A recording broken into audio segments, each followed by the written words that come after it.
Boys and girls, this is your old friend RJ City, and this is the Hollywood Squared Circle, where we talk about wrestling episodes of non-wrestling shows, and today we are talking about Family Matters Season 5, Episode 18, entitled Psycho Twins. For those of you who don't know, Family Matters started airing in 1989 all the way up to 1997. Spanning 215 episodes over 9 seasons, first on ABC and then on CBS. It was a spin-off of Perfect Strangers, where Jo Marie Payton played an elevator operator named Harriet Winslow, and the spin-off focused on her home life in the suburbs of Chicago. It also starred Reginald VelJohnson as Carl Winslow, Rosetta Lenoir, Darius McCrary, Kelly Shania Williams, and Thelma Hopkins, who was, of course, one-third of Tony Orlando and Dawn. And, of course, Jaleel White played Steve Urkel, the Winslow's neighbor, who was only introduced halfway through the first season. But Urkel grows and grows in popularity, and it changes the entire trajectory of the show.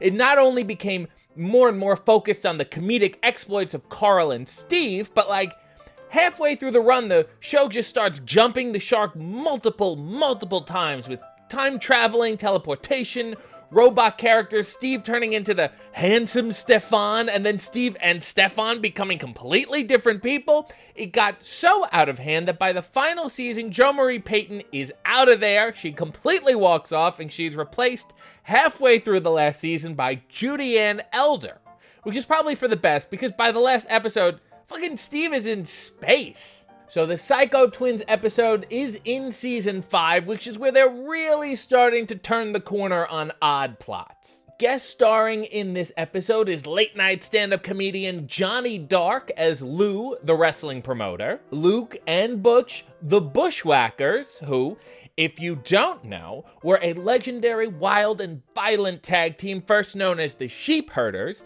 before they cleaned up their act in the WWF to become the much more family-friendly Bushwhackers. So, they really did it all. And the referee is legendary wrestler, martial artist, and trainer Gene LaBelle, who you may recall wrestled Fred Gwynn in the Munsters wrestling episode, and whose son, David LaBelle, also did stunts for this episode of Family Matters. So here's what happens. Urkel has been working on this invention called snooze juice, which is a drink, and when you drink it, it makes you fall asleep. And he invents it so that cops could have an easier time catching criminals, although I'm not quite sure how a cop would get a criminal to just drink this mystery liquid while they're already chasing them. Doesn't really seem to be the most logical invention. Not to mention, this is really not much of an invention. You're just drugging water. That's already a thing. Over in the Winslow living room, Eddie and Waldo are sitting there reading magazines, as boys often do, and Carl sits down and he's like, "Hey boys, let's all read some magazines." And then he picks up a WWF magazine with Crush on the cover, so this is a very hot issue. He turns it over, and on the back cover he sees a big picture of the Psycho Twins, this made-up tag team that looks vaguely like Steve and Carl. Vaguely. Anyway, Carl's like, "I know that bigger Psycho Twin. We used to wrestle together in high school, and then he turned pro," which really misconstrues the connection between amateur wrestling and professional wrestling. And then Waldo's like, "Oh yeah? Well, they're actually wrestling tonight at WrestleRama in Chicago, and me and Eddie are going." I'd like to point out at this point that WrestleRama is run by the Federation of Worldwide Wrestling. Even though the magazine is explicitly the WWF, I don't understand why they didn't just use WWF. Maybe if it's a licensing thing. I don't know how these things work, but it makes zero fucking sense. Well, then Carl is all like, "Let's go down and say hello," because you know how easy it is to just stroll into a wrestling show before it starts and say hi to people. For whatever reason, Steve comes along too and brings his fucking snooze juice. Gee, I wonder what could happen now. So the four guys do just casually stroll into this big show and nobody stops them. Oh, and by big show, I mean this tiny TV studio with way too many glittery curtains in the background. So Carl is saying hi to the Psycho Twin he knows, and the Psycho Twin's all like, well, why don't you come to the show tonight? And I guess you can also bring your weird friend Steve, who you have not described your relationship with at all. And they're like, okay, sounds good. We'll see you tonight. Goodbye. And then they leave, but Steve leaves the fucking snooze juice on the ring apron. And then the Psycho Twins see it and they're like, oh, this must be totally normal water with nothing wrong with it at all. And then they drink it like they just got home from the desert. So the show is about to start. Everybody's about to take their seats. And Lou, the wrestling promoter, comes out and starts yelling at Carl and Steve. And he's like, you guys drugged the Psycho Twins. I'm going to sue you. And Carl, instead of remembering he's a cop and being all like, fuck that, he's like, oh, my God, I'm sorry. Me and Steve will be the Psycho Twins instead. Which, like, why would you propose that at all? You don't want to do this, neither does Steve. That should not be an idea. You have other resources. Use them. So Steve and Carl put on the Psycho Twins outfits, which are like these body tights and then a singlet over them, and then these masks, which are so thin that you can clearly tell that they are not the real Psycho Twins. Anyway, they come out, they're wheeled out on these straitjackets, and they're pushed by two sexy nurses. Are the nurses Psycho too? Do they have sex with the nurses after the match? I don't quite understand the gimmick.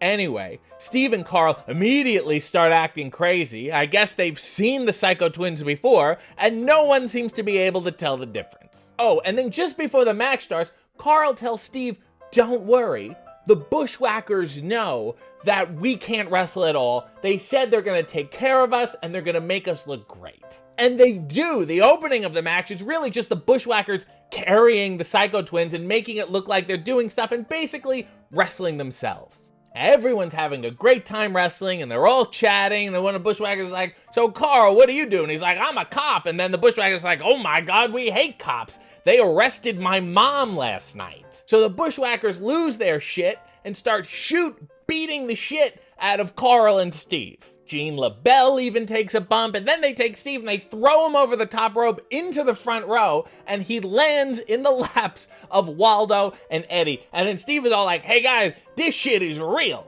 And then Waldo and Eddie are like, you know what? Fuck this shit. So they stand up, they take off their coats, they get in the ring to fight the Bushwhackers. And then all the fans are like, well, if they're doing it, we're gonna do it too. So they all charge the ring, and this giant brawl breaks out. It's a full-on fucking riot. It's a full-on gigantic riot in this glittery fucking TV studio.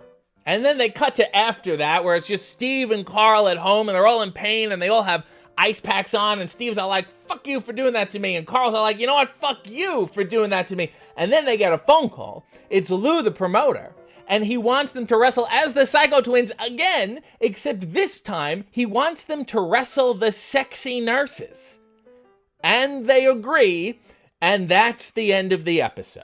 I must first say, I think the wrestling was great. They logically acted like Carl and Steve could not wrestle, and the Bushwhackers totally take care of them, wrestling-wise, and, you know, like, match-wise. In the story of the match, they did a very good job. The Bushwhackers have their working boots on. They're bumping all over the place like you would do with two people who really don't know how to wrestle. However, like most of the back half episodes of Family Matters, this plot is fucking horrible. It makes no sense. Why would the Psycho Twins wrestle their own sexy nurses?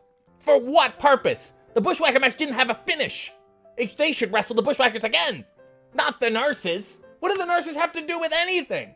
It makes zero sense. And why not use the Psycho Twins now that they're awake and they know how to wrestle and they're not causing riots? Oh, by the way, and it really bothers me, the ropes on this ring are really fucking loose, and I can't stand watching it.